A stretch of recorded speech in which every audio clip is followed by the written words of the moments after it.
Hello, my friends. Welcome. I want you to close your eyes for a moment, just for a second. I want you to imagine a birthday party. Maybe it is your party, or maybe it is for a friend. What do you see? You probably see a cake. It is sweet and colorful. On top of the cake, there are candles, small burning fires. You see friends and family standing all around. They are smiling. Then, everyone takes a deep breath and sings a song. Happy birthday to you. Finally, the person makes a wish and blows out the candles. We clap our hands, we make noise, we laugh. It is a beautiful moment, isn't it? It feels happy. It feels safe. But have you ever asked yourself, why? Why do we put fire on top of food? Why do we gather in a circle? Why do we make so much noise? Today, we do these things for fun. We do them to show love. But, my friends, history tells us a different story. A much older story. A long, long time ago, a birthday was not just a party. It was very serious. It was not just about cake and presents. It was about something much deeper. It was about fear. Yes, fear. Imagine a world without electric lights. Imagine a world where the night was very dark and scary. In ancient times, people believed in spirits. They believed in ghosts. They believed that good and bad magic was everywhere. They thought that on the day you were born, you were special. But being special was dangerous. On your birthday, the spirit world was very close to you. The door between our world and the world of ghosts was open. So why did people gather around you? Why did they light candles? Why did they shout and sing? They were not just celebrating. They were protecting you. The fire was to fight the darkness. The noise was to scare away the bad spirits. The circle of friends was a shield to keep you safe. Today we are going to go on a journey. We will travel back in time. We will visit the deserts of Egypt and the temples of Greece.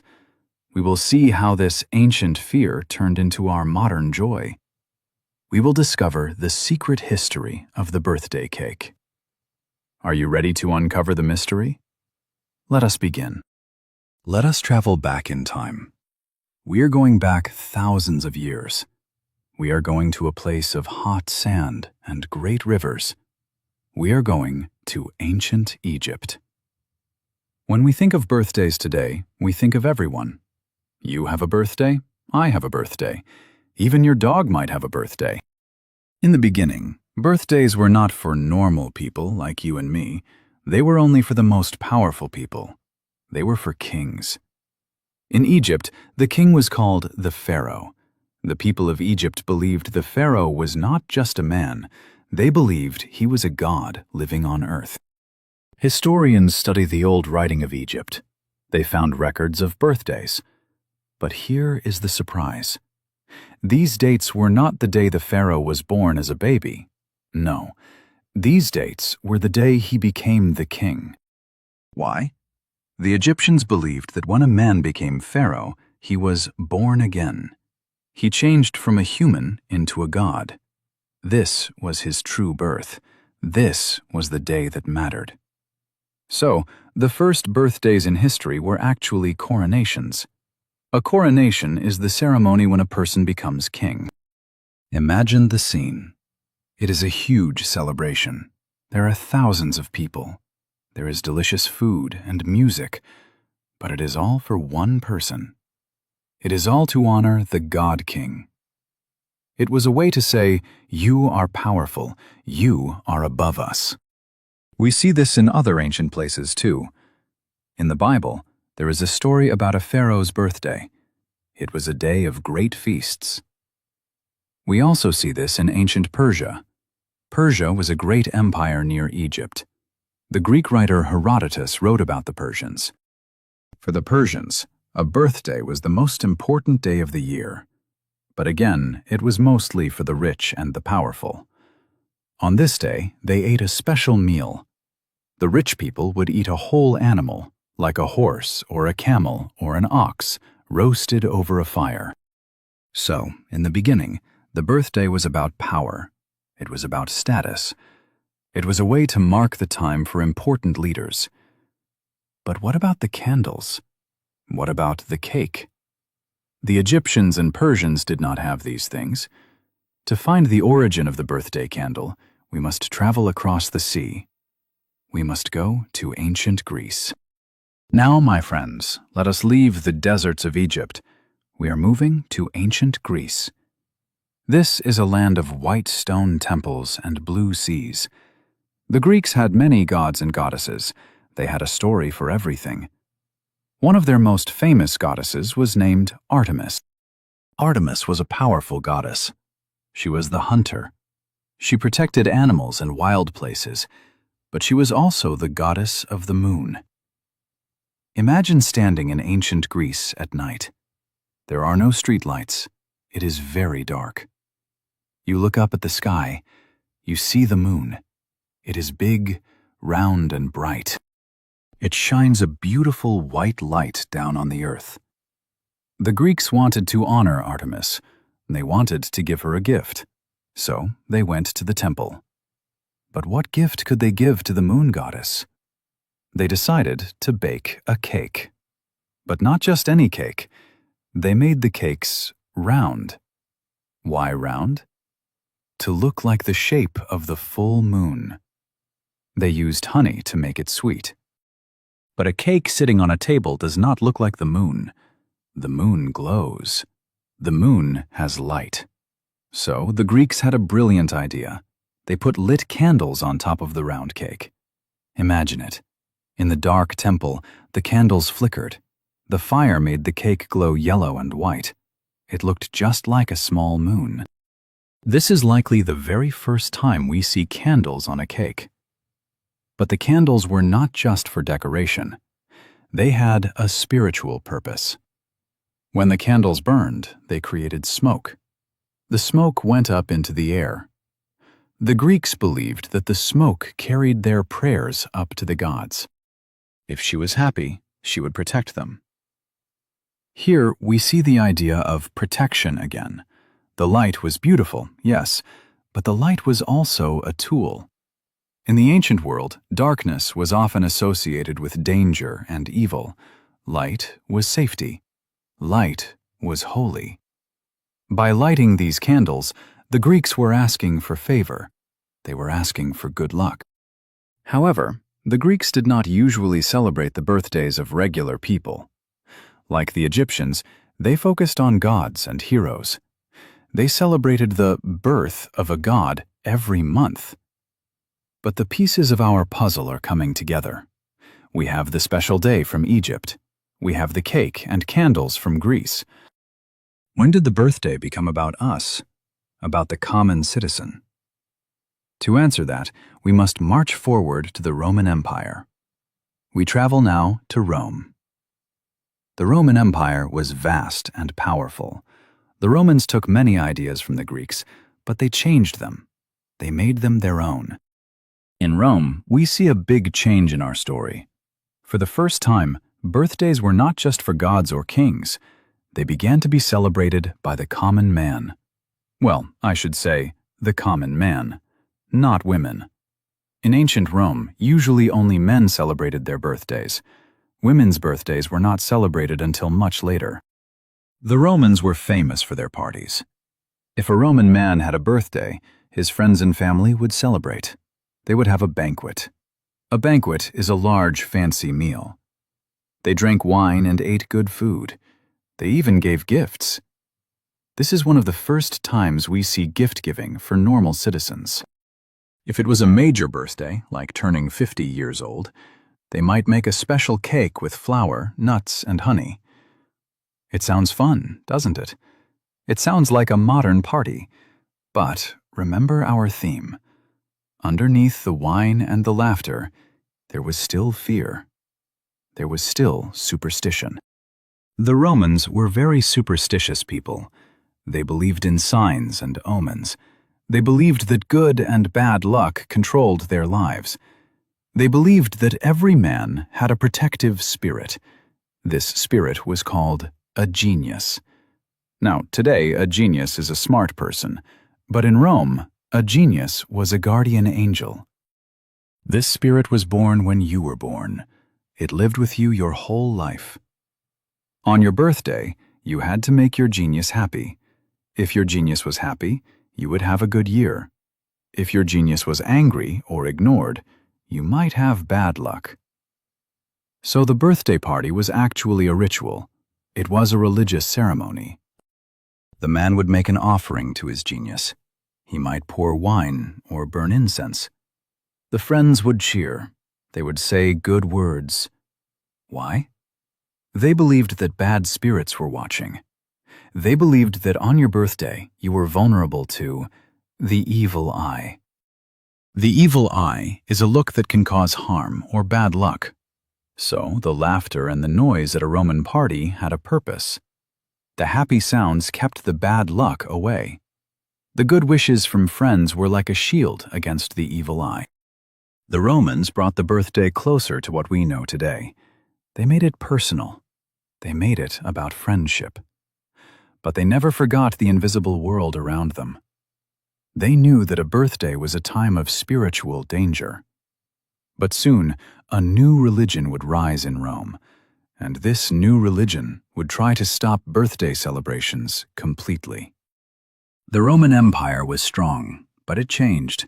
A new faith appeared, Christianity. In the first few hundred years of Christianity, church leaders looked at birthday celebrations. They saw the Roman parties. They saw the Greek candles for Artemis. And they said, no. The early Christians did not like birthdays. To them, these celebrations were pagan. Pagan means related to old gods or non-Christian religions. They thought birthdays were selfish. Why celebrate the day you were born into this sinful world? They believed the day you died was more important. Why? Because if you were a good person or a saint, death was your birthday into heaven. It was the beginning of eternal life. So, for a long time, the custom of celebrating birthdays disappeared from Europe. It was seen as something bad, something unholy. But history always moves in cycles. Things change. Around the 4th century, that is, the 300s, the church began to change its mind. They wanted to celebrate the birth of Jesus. They began to celebrate Christmas. Once they started celebrating the birthday of Jesus, the idea of birthdays became less evil. It became acceptable again. Slowly, over hundreds of years, the mood shifted. People began to celebrate the birthdays of saints. Then, kings and queens started celebrating their own birthdays again. But it was different now. It was not about the Roman genius. It was more about thanking God for another year of life. However, the old superstitions did not die completely. They were sleeping. The deep human fear of the unknown was still there. In the villages and the countryside, people still remembered the old stories. They remembered that a birth date was powerful. They remembered that spirits wandered the earth. As we move into the Middle Ages, we will see these old fears mix with new traditions. We will see how the common people tried to protect themselves in a world that was often dark and dangerous.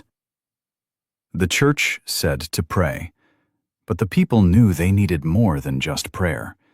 They needed their friends. They needed noise, and they needed light. Now we must stop and look very closely at something important. We need to understand the heart of the birthday tradition. Why did the ancient rituals survive? Why, even after the Christians said stop, did people eventually go back to candles and noise? The answer lies in a very old belief. It is a belief found in many cultures around the world. The belief is this: your soul is vulnerable. Think of a door. Most days of the year, the door between you and the spirit world is closed. You are safe. But on your birthday, the door opens. It is a transition time. You are 1 year older. You are changing. In this moment of change, you are weak. Ancient people believed that evil spirits were like thieves. They were always looking for a weak person to attack. They wanted to steal your luck. They wanted to cause sickness or sadness.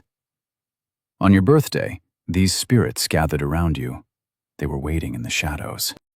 This sounds scary, doesn't it? It was scary. So, what could you do? How could you survive your birthday? You could not fight the spirits alone. You needed a team. This is why you invited your friends and family. Imagine a circle of people standing around you.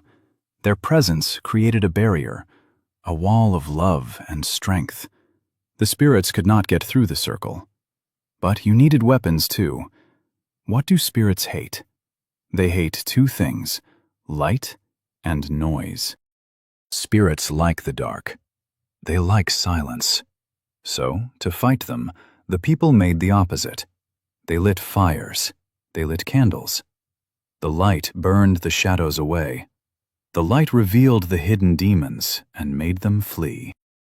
And the noise. Think about a birthday party today. We use noisemakers. We shout, "Hooray!" We clap. We sing loudly. In the ancient world, this noise was a weapon. It was designed to be loud. Sudden, loud noises were thought to scare away ghosts. The shouting was like a battle cry.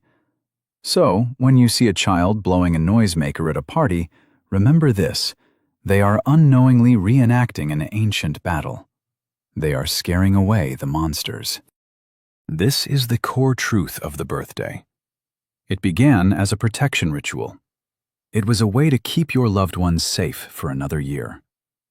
We are now in the Middle Ages in Europe. This was a time of knights, castles, and small villages. Life was hard. Medicine was poor. Sickness was common. In this time, birthdays were still rare for the poor people. They did not have calendars or clocks. Many people did not even know the exact day they were born. But for those who did celebrate, the old protective rituals remained strong. In the Middle Ages, the idea of good wishes became very powerful. Today we write "Happy Birthday" on a card. It is just a nice thing to do. But in the medieval mind, words had power. Words were like magic spells. If a friend said, "I wish you a happy year," that was a blessing. It actually helped bring good luck. But if an enemy came and wished you bad luck, that was a curse. This is why you only invited good friends to your birthday. You never invited strangers. You never invited someone you did not trust. You could not risk a bad wish on your vulnerable day. Gift giving also became more common during this time. But again, think about the meaning.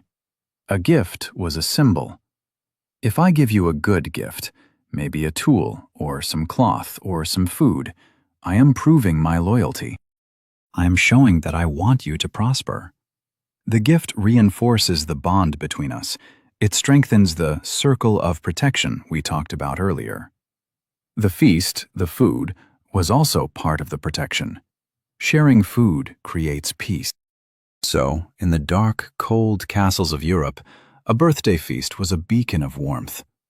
The fire in the fireplace roared. The people laughed loudly. They drank ale and ate meat. Outside, the wind howled. The night was dark. But inside the circle of the party, everything was safe. The noise and the light kept the darkness away. But there is still one thing missing from our picture. We have the friends. We have the noise. We have the food. But where is the modern cake? Where is the sweet, sugary cake with the candles on top? For that, we must travel to Germany. We must meet the children. We have arrived in Germany. The year is somewhere in the 1400s or 1500s. Finally, the story turns to children. Before this time, birthdays were mostly for adults, but the Germans started a new tradition. They called it Kinderfest. Kinder means children. Fest means party or celebration. The Germans loved their children. They wanted to celebrate them. They wanted to protect them. On the morning of a child's birthday, the parents would make a cake. This was not the dry bread of the past. It was a sweeter cake, often made with fruit. And here is the magic part. They put candles on the cake. But they had a very special rule for the candles. They put one candle for every year the child had lived. So, if the child was 6 years old, there were 6 candles. But then, they added one more. One extra candle. Do you know why? It was called the light of life. It represented the hope for another full year of life. Remember, in those days, many children got sick. Life was fragile. Parents worried all the time. So that extra candle was a prayer. Please, let my child live one more year. The candles were lit in the morning, and here is a difference from today. They kept the candles burning all day long. If a candle burned down, they replaced it. The light could not go out. Why? Because the light was protection. As long as the candles burned, the child was safe from the evil spirits. The light was a warm, glowing guardian watching over the child. Then, in the evening, the family gathered. The moment arrived. The child made a wish. The Germans believed that when you blew out the candles, the smoke went up to heaven. The smoke carried the wish directly to God. If the child blew out all the candles in one breath, the wish would come true. This Kinderfest is the grandfather of our modern party. The cake, the candles, the wish, the counting of years, it all started here, in the German homes. They turned the fear into a celebration of life. And now, we return to the present day. We are back in the modern world. Think about the next birthday party you will attend. We are lucky. We do not live in constant fear of demons. We have electric lights. We have medicine. We do not worry that a spirit will steal our soul on our birthday. But look at what we do. The traditions have survived for thousands of years. We still gather in a circle. We still bring gifts to show loyalty. We still bake a sweet round cake, just like the Greeks did for the moon goddess. We still light fires on top of our food. Think about how strange that is. We watch the flame flicker. We still sing loudly. We still make noise. And we still make a wish. The meaning has changed. The fear is gone. We do these things now for fun, for tradition, and for love. But the echo of the past is still there. When you see the candles glowing in a dark room, you are seeing the ancient light that fought back the darkness. When you hear your friends singing happy birthday, you are hearing the ancient noise that scared away the ghosts. We are still protecting each other. We are not protecting each other from evil spirits anymore. We are protecting each other from loneliness. We are protecting each other from sadness. The birthday party is still a shield. It is a shield of love. It says, "You are important. We are glad you are here. We want you to stay." So, the next time you blow out a candle, remember the history. Remember the pharaohs, the Greeks, the Romans, and the German children. Remember that you are part of a human story that is thousands of years old. Make a wish, make it a good one, and let the smoke carry it up, just like they did in the old days. Thank you for listening.